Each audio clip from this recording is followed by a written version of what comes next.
భారతీయ సంస్కృతిని సగర్వంగా చాటేది, మన జాతీయ జెండాకు సమానంగా నిలిచేది.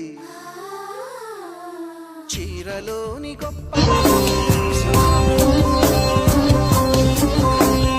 ఈ చీర కట్టి ఆడతనం పెంచుకో, సింగారమనే దారంతో చేసింది చీర, ఆనందమనే రంగులనే అద్దింది చీర, మమకారమనే మక్కంపై నేసింది చీర.